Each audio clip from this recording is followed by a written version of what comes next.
Hey guys, tonight we're stepping back way back to an era where the loudest sound in the room might just be the gentle click of knitting needles or the faint snip of shears. You find yourself drifting into a hushed Victorian parlor, the gaslight casting long, dancing shadows on the flocked wallpaper, and a warmth from the fireplace lulls you deeper into your armchair. Around you, women are gathered, their heads bent in concentration, their fingers deftly working fabric and thread. It's a scene of tranquil industry, a soothing symphony of soft murmurs and rhythmic activity. Be warned, though, if you're used to the constant buzz of modern life, the profound stillness of a 19th century English sewing circle might just be the quietest thing you've ever experienced. You probably won't survive this level of peaceful quiet without drifting off. So before you get comfortable, take a moment to like the video and subscribe, but only if you genuinely enjoy what I do here. Let me know where you're listening from and what time it is for you in the comments below. Now dim the lights, maybe turn on a fan for that soft background hum, and let's ease into tonight's journey together. You feel the plush velvet of the armchair beneath your fingers, the fabric still holding the warmth of a recent occupant. The air itself feels different here, thick with the scent of beeswax, polish, old paper, and a faint sweet hint of lavender or rosewater. Outside, the gas lamps on the street cast a soft yellow glow, barely disturbing the quiet darkness of the London evening. A horse-drawn cab clatters distantly on the cobblestones, a muffled sound that only serves to deepen the sense of cozy enclosure within these walls. This is where you find yourself drawn into the very heart of a 19th century English sewing circle, a place of industry and intimacy where the soft sounds are the very rhythm of life itself. As your eyes adjust to the soft glow emanating from the gaselier hanging above you, notice the other women, their faces illuminated by its steady, albeit somewhat flickering light. They are arranged informally around a large, polished mahogany table, perhaps a few in comfortable armchairs, drawn closer to the warmth of the fireplace where a steady low fire crackles softly, the clinking of teacups, the rustle of skirts as someone shifts the occasional polite cough. These are the loudest disturbances in a room, defined by quiet concentration. You hear the crisp snip of scissors as a pattern piece is carefully cut from a length of fine cambric, followed by the almost imperceptible thrum as the fabric settles. Then the rhythmic poke and pull of needles entering and exiting cloth, each tiny action a testament to painstaking work. It's a symphony of the subtle, where the creak of floorboards underfoot as someone rises to fetch a new spool of thread feels like a major event. You observe Mrs. Henderson, her spectacles perched on her nose, her brow furrowed in concentration, as she meticulously embroiders a floral motif onto a piece of linen. Her needle flashes in and out a tiny silver dart. Next to her, young Miss Amelia is learning to hem, her fingers less practiced, occasionally fumbling with the tiny stitches. But her earnestness is palpable. You might even catch a glimpse of the occasional pricked finger, swiftly tucked away a tiny bead of crimson, disappearing into the white fabric of a handkerchief. Ah, the unsung battles fought by the diligent seamstress. It makes you wonder how many masterpieces of needlework throughout history actually started with a small drop of blood and a whispered expletive. Probably more than polite society cared to admit. This quiet industry was in many ways the bedrock of Victorian womanhood. Historians still argue whether the primary function of these gatherings was purely social communion, a practical necessity for garment production, or a subtly subversive space for women to exercise a measure of intellectual and social agency outside the direct gaze of male family members. It's a fascinating question, isn't it? Were these circles merely extensions of the domestic ideal, or were they something more? You can almost feel the weight of expectation on these women to manage the household, raise the children, and present a picture of graceful domesticity. And central to that picture was the ability to sew, to mend, to create. It was a skill passed down from mother to daughter, from elder sister to younger, a fundamental aspect of their education. You might imagine them gathered in a drawing room, a formal space, but these circles often convened in cozier, less formal settings, perhaps the parlor, or even a well-appointed sitting room, depending on the family's means. A low table might hold an oil lamp, augmenting the gaslight, casting a warmer, softer glow on the work. You can almost smell the faint scent of lamp oil mixing with the more pleasant domestic aromas. It's a testament to the ingenuity of the era that despite the relatively dim lighting by our modern standards, these women managed to produce such intricate and delicate work. Trying to stitch in such light now, you'd probably end up with a headache and a tangled mess. Speaking of thimbles, you notice one woman, perhaps the host, wearing a beautifully engraved silver thimble catching the light as she pushes her needle through a thick layer of fabric. Another might be using a humble brass one worn smooth with years of use. These small, indispensable tools were almost extensions of their fingers, protecting them from the constant prick of the needle. And the needles themselves, finer than hair, yet strong enough to pierce stiff cloth. They were often kept in elaborate needle cases, perhaps a tiny, intricately carved wooden box, or a delicate velvet-lined etui, sometimes with a tiny pair of scissors and a bodkin tucked inside. It's a quirky tidbit how much attention was paid to the aesthetics of these purely functional items, transforming them into miniature works of art that were themselves worthy of display in a lady's work basket. You can almost hear the faint clink as one of these cases is gently opened, revealing its tiny treasures. You're still absorbing that quiet warmth, letting the rhythmic snip-snip and poke-pull sounds lull you further into this bygone era. It's easy to romanticize, isn't it? This serene picture of women gathered diligently, working softly, conversing, but it wasn't always quite so communal. In fact, if you peeled back the layers of polite society, you'd find that the journey to these softly humming circles began often in rather stark isolation, driven by pure, unadulterated necessity. Before the circle became a social staple, sewing was for most women a solitary and relentless chore.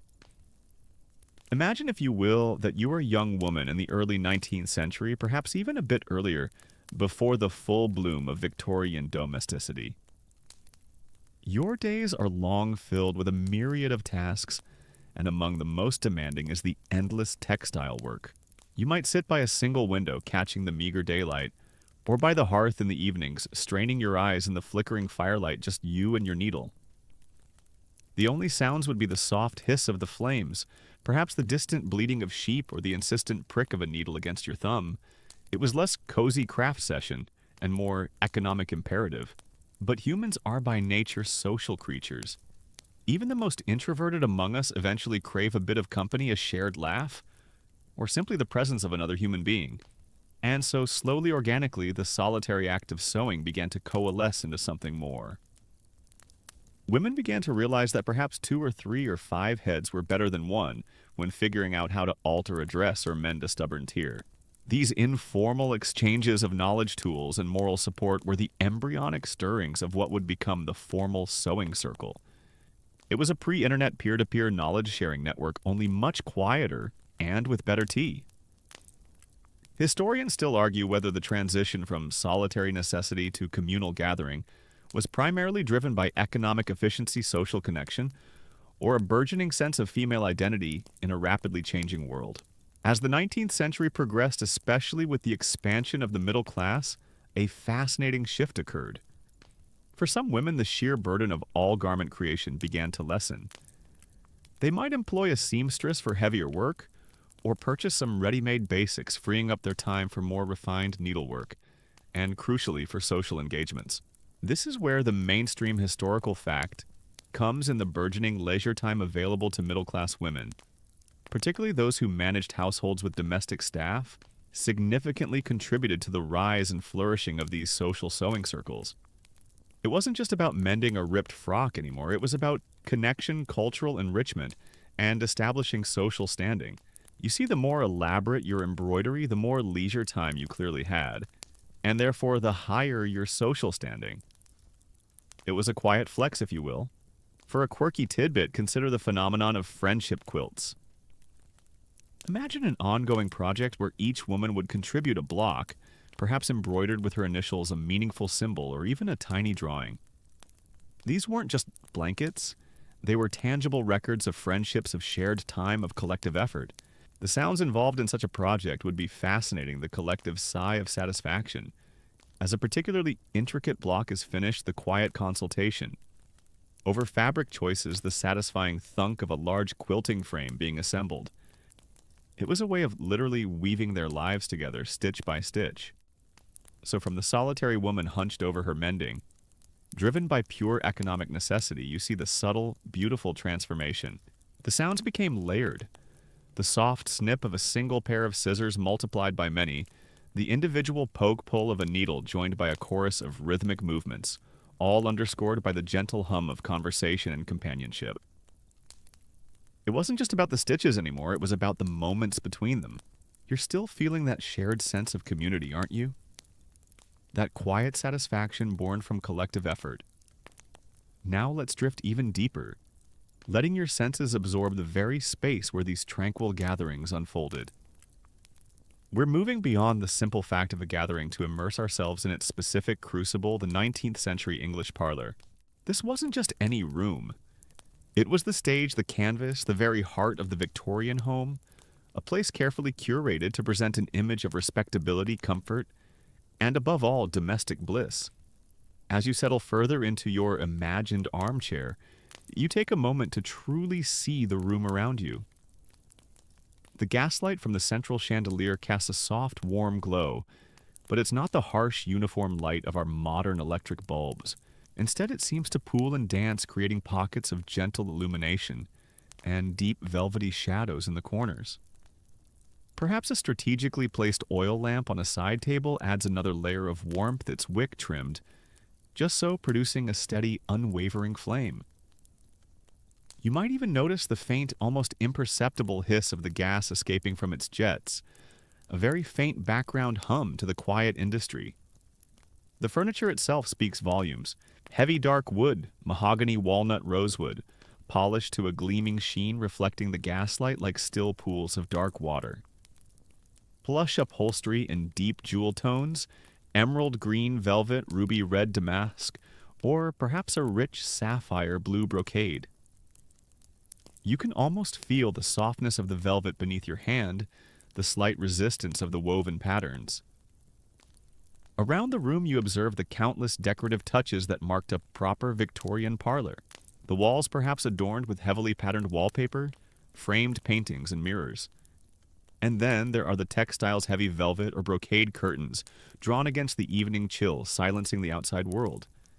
Elaborate fringed throws draped over sofas, and of course the ever-present antimacassars, those small crocheted or embroidered cloths, draped over the back and arms of chairs. You might hear the faint rustle as someone adjusts an antimacassar, smoothing it back into place. The air beyond the beeswax and lamp oil might carry a faint scent of the coal fire, burning steadily in the ornate fireplace, its soft crackle and occasional spit, a comforting underscore to the quiet work. This emphasis on the home as a private, comfortable sanctuary was a mainstream historical fact of the Victorian era. And within this carefully constructed sanctuary, the sewing circle found its perfect setting. For a truly quirky tidbit about these parlors, consider the sheer volume of bric-a-brac and curiosities that cluttered almost every available surface. From exotic souvenirs to collections of seashells, porcelain figurines, and often even taxidermy specimens. A stuffed bird under a glass dome, anyone? Historians still debate whether this domestic ideal epitomized by the Victorian parlor truly served as a haven of peace and creativity for women, or if it became a gilded cage limiting their public roles and opportunities. Regardless of the academic debate, you are here now enveloped by its quiet elegance. The air is still saved for the gentle sounds of industry. The very walls seem to absorb and cushion any harsh noises, creating an acoustic cocoon. You've explored the subtle symphony of the tools, felt the gentle weight of the thimble, and heard the crisp snip of the shears. Now let's bring our focus a little closer down to the surface of that polished mahogany table, or perhaps into the velvet-lined depths of a work basket resting beside you. For within this serene domestic sanctuary, the true magic unfolded through the humble yet crucial implements that facilitated countless stitches and exquisite creations. You might notice a woman reach for her needle, a tiny, almost invisible sliver of steel. Needles in the 19th century were a marvel of industrial progress. You can almost hear the faint ping as a needle is drawn from a small decorative needlebook, its pages worn smooth from countless insertions and removals. And what about the thread? You'd see spools of glistening silk, perfect for embroidery or sturdy cotton. The sound of thread being pulled from a spool is a soft, almost inaudible whisper, a silken sigh as it unwinds. When a fresh length is cut, you might hear a faint, almost musical zip. Historians still argue whether the increasing availability of mass-produced standardized threads truly liberated women by making sewing easier, or if it simply raised expectations for the volume and complexity of their output, subtly reinforcing their domestic burdens. Then there's the thimble. You'd see them made from silver, brass, steel, or even humble bone or ivory, often beautifully engraved. You can almost feel the comforting tap, tap, tap of a metal thimble against the eye of the needle. And for a quirky tidbit, there was a popular superstition that if you dropped your thimble, a stranger would soon visit you. The scissors or shears are another essential. You'd hear the crisp, decisive snip of sharp steel against fabric. And what about pins? You'd find them nestled in pin cushions, often charming, whimsical creations. The sound of pins being pulled from or inserted into the cushion is a faint, almost melodic tinkle. The mainstream historical fact is that the Industrial Revolution profoundly impacted the domestic sphere by enabling the mass production of affordable standardized tools. So, as you listen to the subtle chorus of these indispensable tools, the poke-pull of the needle, the soft whisper of the thread, the comforting tap of the thimble, the crisp snip of the shears, the faint tinkle of pins, you're not just hearing sounds, you're hearing the rhythm of purposeful creation. You've explored the tangible output of those industrious fingers, the mended socks, the elegant gowns, the intricate embroideries. First, imagine the sheer volume of practical repairs. The most common, perhaps, would be the humble act of mending. Socks, stockings, nightshirts, handkerchiefs. Items worn daily by every member of the household were in constant need of repair. You might hear the soft rasping sound as an iron is heated over the fire and used to press a newly mended seam flat. Then there were the necessary creations. Basic garments, especially underclothing, were almost exclusively made at home. You'd hear the soft, almost airy swish of lengths of fabric being smoothed out on the table, the quiet scratch of chalk marking a pattern, and the continuous soft whir of thread being drawn through loops of simple seams. But beyond pure necessity lay the realm of dressmaking. Here you'd observe women poring over fashion plates from magazines trying to decipher the latest styles. This influence of published fashion on home dressmaking was a mainstream historical fact. You might hear the crisp crackle of a large pattern sheet being unfolded, its delicate lines a guide to a new silhouette. And then you enter the truly artistic realm decorative needlework. Embroidery in its myriad forms was paramount.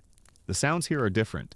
The precise soft pull of a single strand of silk through fabric, the gentle clink as the needle taps against the embroidery hoop holding the work taut. For a truly quirky tidbit, consider the brief but intense popularity of hair art, where the hair of deceased loved ones was carefully woven into intricate designs. Historians still debate whether the expectation for women to produce such elaborate and time-consuming needlework was primarily a form of genuine creative expression and personal fulfillment, or if it was in fact a subtle method of controlling their time and reinforcing their domestic confinement. As you sit there observing the diversity of these projects, you can almost feel the sheer weight of dedication. The sounds that filled these circles were the auditory testament to a world where patience was paramount and creation was a continuous quiet act. But now let's consider the social tapestry woven through these gatherings. The sounds of conversation here are modulated, never boisterous. Voices are kept low, often bordering on murmurs, as if the very act of speaking too loudly might disrupt the delicate work or break the peaceful spell. One of the most valuable exchanges would be the practical advice. "My dear, I simply cannot get this pattern to lie flat around the bust. Do you have a trick?" You might hear a gentle tsk tsk of sympathy, followed by a quiet, precise explanation. Then there was the gossip. Ah, glorious, gentle gossip. "Did you hear about the new governess at the vicarage? They say she plays the piano rather loudly." For a quirky tidbit, consider the specific Victorian euphemisms and circumlocutions they might use to avoid direct, indelicate language. This function of the sewing circle as a key information hub was a mainstream historical fact. For many middle and upper class women, their social lives were often restricted to the domestic sphere. The sewing circle therefore became a vital, almost exclusive conduit for information. Historians still debate whether these social exchanges, particularly the gossip, served primarily to reinforce strict social mores and community cohesion, or if they sometimes functioned as a subtle subversive mechanism for women to express dissatisfaction or exert soft power within their confined social sphere. The rhythmic sounds of the sewing, the poke-pull of needles, the swish of fabric, the tap of thimbles, provided a constant calming background to these conversations. So, as you listen closely, you hear more than just polite chatter. You hear the sounds of connection of shared lives, of a community being built stitch by painstaking stitch, secret by whispered secret. You've heard the gentle currents of conversation, the whispers of news, and the soft exchange of advice that flowed through the sewing circle. Now let's peel back another layer and consider the deeper societal context in which these gatherings existed. For these seemingly innocuous feminine spaces, defined by their quiet industry, were also sites where Victorian women navigated complex societal roles, often finding subtle forms of empowerment and agency within the very confines that sought to define them. The 19th century, particularly the Victorian era, was a time of incredibly rigid gender roles. There was this prevailing idea often called the doctrine of separate spheres, which was a mainstream historical fact. It dictated that men belonged to the public sphere, while women were confined to the private sphere, the home. Paradoxically, the sewing circle became a crucial space for navigating these expectations, and sometimes for quietly subverting them. Within the soft glow of the gaslight and the rhythmic poke-pull of needles, women found a form of controlled freedom. Your ability to sew, mend, and create was not just a domestic chore, it was a highly valued accomplishment. The mastery of these skills honed in the communal setting of the sewing circle provided a genuine sense of purpose and achievement. Historians still debate whether this emphasis on the feminine sphere and its domestic accomplishments genuinely empowered women by giving them a defined domain of influence, or if it became a gilded cage limiting their potential and autonomy. For a quirky tidbit, consider the phenomenon of accomplishment books, kept by Victorian ladies, which might contain patterns for needlework, or notes on specific stitches learned from friends. And what about agency? While these circles were not overt platforms for political protest or radical feminist thought, they did offer a space for quiet reflection and the formation of opinion. They could share grievances, build collective solidarity, and perhaps subtly nurture a sense of shared female identity and strength. The sounds that permeated these spaces, the quiet poke-pull of needles, the soft sighs of understanding, became intrinsically linked to this quiet empowerment. You've absorbed the quiet dignity of the sewing circle, the subtle forms of agency exercised within the strictures of Victorian life. But now let's turn our attention to another essential and often wonderfully calming aspect of these gatherings, the tradition of reading aloud. This practice was a widespread and cherished pastime in the 19th century, and it was a mainstream historical fact that the rise of the novel and broader print culture made literature more accessible than ever before. So as you sit there absorbed in the gentle rhythm of a needle, you might notice one woman set aside her needlework, taking up a book. The rhythmic poke-pull of needles doesn't stop, but it becomes even more uniform, almost subconscious, as minds turn to follow the unfolding words. Most popularly, perhaps, would be serialized novels. You'd hear the soft gasp as a plot twist was revealed, a collective murmur of disapproval, or a ripple of gentle laughter. For a truly quirky tidbit, consider the specific challenges of reading by the prevalent 19th century lighting. Gaslight could flicker and oil lamps needed constant attention. Wicks trimmed oil replenished. Imagine trying to deliver a dramatic passage only to have the light suddenly dim, eliciting a soft, "oh dear" from the listeners. Sometimes the reading would be of a more personal nature. Letters from distant family members filled with news would be shared. Historians still debate whether this practice of reading aloud primarily served as a means of moral instruction and social control, or if it also fostered intellectual independence and allowed for critical engagement with ideas among women. The interplay between the steady voice of the reader and the quiet industry of the sewing hands created a uniquely tranquil and intellectually stimulating environment. It transformed the sewing circle into a temporary salon, a space where minds could connect over stories. You hear the final cadence of a sentence, the soft thump as the book is gently closed, and for a moment the only sound is the rhythmic poke-pull of needles, as everyone silently processes the last words waiting for the next chapter. You've lingered over the comforting clinking of teacups, savored the quiet camaraderie, and appreciated the tranquil rhythm of hand stitching that defines our 19th century sewing circle. But just as the world outside the parlor walls was perpetually in motion, so too was the very fabric of how things were made. And eventually a new, louder, and distinctly mechanical sound began to intrude gently at first, then with increasing insistence into the quiet domestic sphere, the whir and clatter of the sewing machine. Imagine, if you will, the mid-19th century. Your hands are accustomed to the patient poke-pull of the needle, the rhythmic tap-tap of the thimble. You've mastered the art of the perfect backstitch, the invisible mend. Then suddenly whispers begin to circulate about a miraculous new invention, a machine that can stitch faster than any human hand. It sounds almost like science fiction, doesn't it? A mechanical marvel that promises to revolutionize everything you know about creating with fabric. Early sewing machines were, to put it mildly, rather cumbersome affairs. Think less sleek appliance, more Frankenstein's monster of gears and levers. Inventors like Barthélemy Timonier in France, Elias Howe in America, and later the ubiquitous Isaac Singer were all vying for supremacy. Their machines were often temperamental, expensive, and required a steep learning curve. For a time, they were mainly seen in commercial settings, clanking away in nascent garment factories, transforming the very nature of industry. The very concept of such a machine in a lady's parlor would have seemed almost absurd, a loud, intimidating contraption, utterly out of place amidst the delicate china and whispered conversations. Yet, like a persistent rumor, the sewing machine began its slow, steady infiltration. The mainstream historical fact here is the profound impact of Isaac Singer's innovations, not just in machine design, but in marketing. He perfected the lock-stitch-made machines more reliable and crucially introduced installment plans and door-to-door sales. This made the seemingly unattainable machine gradually accessible to middle-class households across England and beyond by the latter half of the 19th century. Imagine a persuasive salesman in a bowler hat demonstrating the machine right there in your parlor, its mechanical thrum a stark contrast to the quiet you're used to. It's like someone bringing a robot vacuum cleaner to your quiet book club.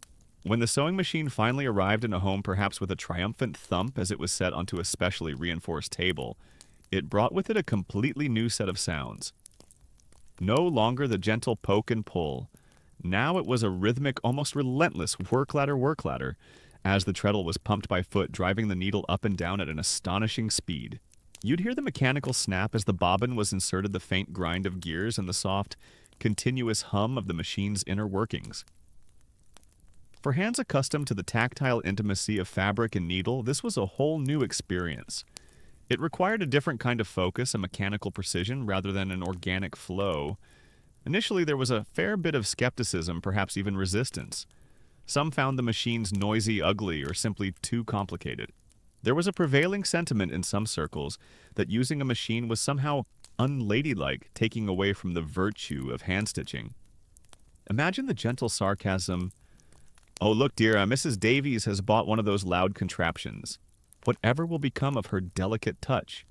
For a quirky tidbit, early sewing machine advertisements often tried to counteract this perception by depicting elegant ladies sitting at machines, often dressed in their finest attire, implying that the machine would free them for leisure, not burden them with industrial labor. The reality, of course, was often far more complicated. The machine certainly offered speed. What would take hours, even days by hand, could be accomplished in mere minutes. Imagine the sheer liberation of completing a long, tedious seam in a fraction of the time. This meant more garments could be made, more mending accomplished, and perhaps more elaborate designs attempted without the overwhelming time commitment of hand sewing every single detail. This had profound implications for the sewing circle. while the delicate embroidery and fine finishing stitches would likely remain hand-done. The bulk of garment construction, the long, straight seams of skirts and petticoats, could now be done by machine.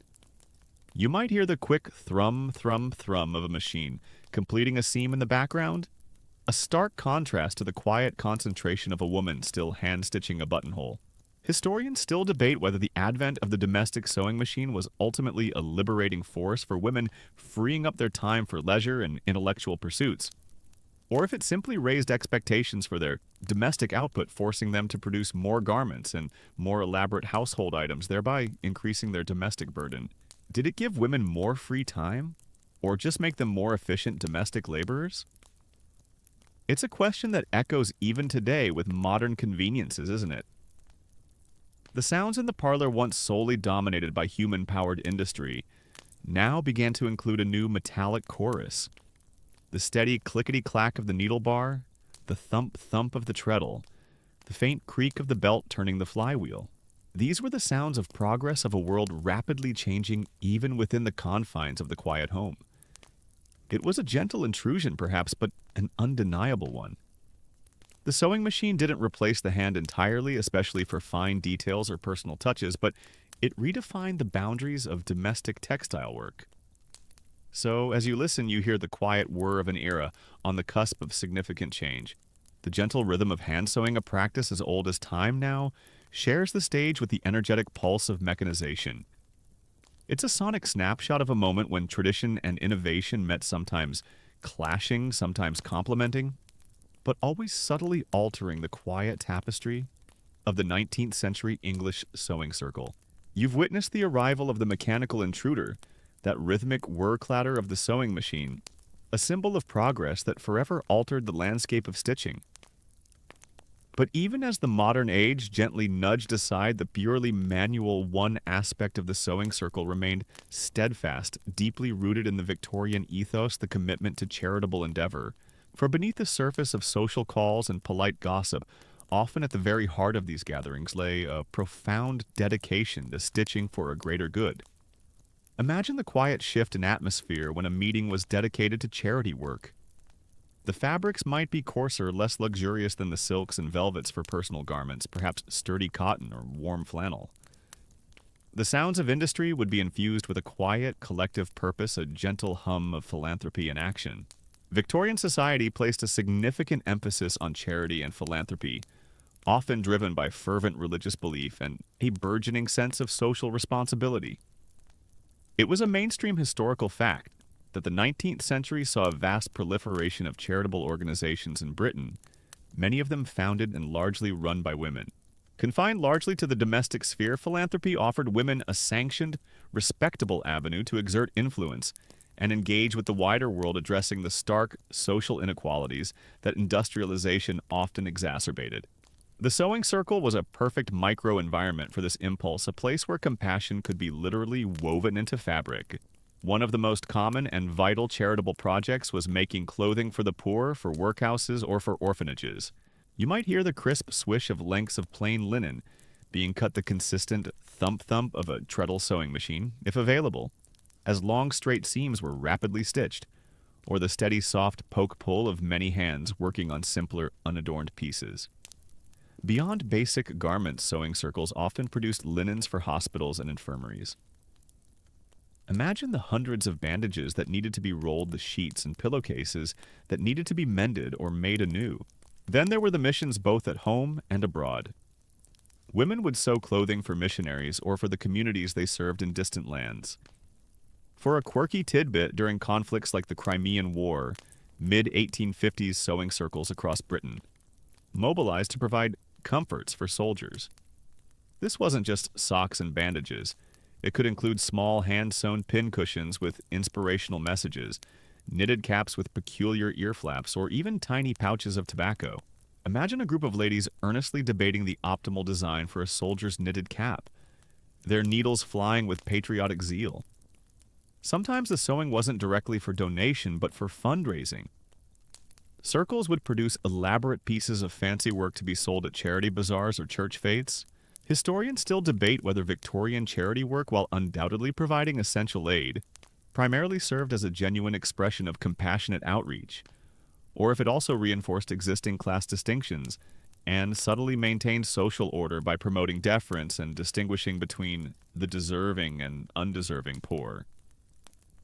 The motivations for this charitable stitching were multi-layered. For many, it was a sincere expression of Christian duty. For others, it was a profound sense of social conscience. And perhaps subtly, it also served to combat idleness. You can almost feel the weight of purpose in the air when charity work was underway. The quiet murmurs might turn to discussions of need of social conditions, of hopes for improvement. The steady rhythm of the needles, whether hand-powered or machine-driven, became a collective prayer, a silent testament to the enduring power of human kindness. You've explored the noble motivations behind the stitches, the quiet determination that fueled the charitable output of these circles. Now let's draw even closer, letting your auditory senses become exquisitely attuned to the very core of this experience, the subtle repetitive sounds that didn't just fill the Victorian parlor, but defined its unique and profoundly calming auditory landscape. This is where these soft sounds truly come alive, a symphony so gentle it might be mistaken for silence in our noisy modern world. Lean in. Close your eyes if you like. You're not just hearing a background hum, you're hearing the intricate ballet of human hands and simple tools. The most ubiquitous sound, the very heartbeat of the sewing circle, is the rhythmic poke-pull. It's the sound of the needle, a tiny steel dart, piercing the fabric with a faint, almost imperceptible prick, followed by the softest whisper as the thread is drawn through taut and even. Then the gentle, reassuring tap of the thimble against the eye of the needle. Listen for the nuances. The fabric itself sings. If a woman is working on a crisp linen shirt, you might hear a faint, almost starched rustle as the cloth is smoothed flat. For a luxurious silk, it's a delicate, almost slippery swish. A heavy wool might offer a soft, muffled scrunch. And when a pattern is consulted, you hear the delicate crinkle of the paper. For a quirky tidbit, some old weaving practices refer to the screech of certain raw fabrics under the needle. The tools, as extensions of the hand, also add their unique notes. The satisfying decisive snip of sharp scissors. The fainter, almost musical tinkle of pins. When an embroidery hoop is adjusted, you might hear a soft, almost imperceptible creak. And if a tailor's chalk pencil is used, there's the almost silent dry scratch. Then there's the distinct introduction of mechanization if a sewing machine is present. The hand-powered sounds are joined by the rhythmic, purposeful whir and clatter of the treadle machine. You hear the steady thump-thump of the foot pedal. There's the rapid clickety-clack of the needle bar. The faint hum of the machine's mechanism contrasts sharply with the organic sounds of hand-stitching. Beyond the immediate sounds of the craft, the parlor itself contributes to the auditory landscape. The gentle crackle and occasional spit of the coal fire. The distant, regular tick-tock of a grandfather clock. These are the sounds of an inherently quieter era, a mainstream historical fact often forgotten in our cacophonous modern world. The conversations themselves are also part of this quiet symphony. The soft murmur of voices, the hushed tones of shared secrets, the gentle giggle. You might hear the delicate clink of a teacup. Historians still debate whether the repetitive, almost meditative nature of these needlework sounds was truly conducive to relaxation and mental well-being for the women engaged in it, or if it could also contribute to monotony and mental fatigue for those forced into such labor. As you simply listen, you might find your own thoughts beginning to slow your breathing, deepening, synchronizing with the gentle, repetitive nature of the sounds. You're drifting in the soft, rhythmic hum of needles and thread, the gentle symphony of quiet industry. But now let's consider a deeper layer to all this industriousness, something that extends far beyond the mere practicality of a stitch, or the visual pleasure of an embroidery. The subtle, powerful act of fashioning identity, stitch by stitch. For in the 19th century, your clothing wasn't just something you wore. It was a carefully constructed statement, a silent language woven into your very being. Imagine yourself in a Victorian drawing room. Your eyes would register the cut of their coats, the fabric of their gowns. Clothing was a primary visual marker of wealth, social class, and even moral character. This fundamental role of clothing in communicating social status was a mainstream historical fact. So when a woman sat in a sewing circle meticulously cutting and stitching, she wasn't just making a dress, she was crafting her persona. You might notice a woman poring over a fashion plate, her finger tracing the lines of a new sleeve style. The process of constructing a Victorian garment was also inherently complex. You'd start with a chemise, then perhaps corsets, petticoats, and then the outer dress. Each layer added to the final shape and movement of the garment, and each one for most women involved meticulous hand sewing. Even with the advent of the sewing machine, home dressmaking remained a vital part of this identity fashioning process. The more intricate details, the precise gathering of a sleeve, the delicate buttonholes, the hand-sewn trimmings, or the fine embroidery on a bodice, still required the touch of human hands. These were the personal touches, the bespoke elements that transformed a mere garment into your garment. For a truly quirky tidbit, consider the elaborate language of flowers, which was incredibly popular during the Victorian era. Each flower had a specific meaning, and these meanings were often incorporated into embroidery on clothing or accessories. Historians still debate whether Victorian fashion, despite its apparent rigidity and emphasis on conformity, truly offered women a genuine form of self-expression and creative agency, or if it was primarily a tool of social control that reinforced strict gender norms and suppressed individuality. As you contemplate this, you hear the quiet intensity in the parlor, the rhythmic snip of fabric being cut to a new daring pattern, the focused poke-pull of a needle creating an intricate trim, the soft whisper of admiration as a finished piece is held up. It was a slow, deliberate art and a powerful one shaping not just fabric, but the very image of a Victorian woman. You've explored the intricate ways identity was shaped, stitch by painstaking stitch within those quiet Victorian parlors. Now, as the soft sounds of that bygone era begin to gently fade, let's consider their enduring resonance. For the legacy of the 19th century English sewing circle isn't merely confined to dusty history books or museum displays. It echoes subtly yet persistently through time, influencing our modern understanding of craft community and even quietude. Imagine for a moment that you are back in your own time. You might notice a burgeoning interest in slow fashion. You might see workshops teaching hand-stitching embroidery or mending. There's a certain nostalgia, isn't there, for a simpler time, for the perceived tranquility and mindfulness that seems inherent in these historical images. This romanticized view is a powerful force, and it forms a significant part of the mainstream historical fact of their enduring appeal. The direct descendants of these historical gatherings can be found in countless modern craft groups. The sounds might be different, perhaps the soft clink of ceramic coffee mugs instead of china teacups, the background hum of a coffee machine instead of a fireplace, but the fundamental rhythm of communal creation persists. Then there's the rise of craftivism, a truly quirky tidbit that directly channels the spirit of these Victorian circles, but with a modern, often overtly political twist. Historical reenactment and living history events also keep the spirit of the sewing circle alive. Historians still debate whether the modern resurgence of crafting truly reclaims a lost feminine skill and celebrates traditional women's work in an empowering way, or if it simply reinvents it as a leisure activity, disconnected from its original context of necessity, economic contribution, and sometimes domestic confinement. The quiet revolution of the sewing machine also continues to echo. While the domestic sewing machine became ubiquitous in the 20th century, the fundamental skills of pattern-cutting garment construction and fabric manipulation remain. And today, with advanced electronic machines, intricate embroidery can be done with astounding speed and precision. Yet paradoxically, the desire for the handmade, the unique, and the slow continues to grow.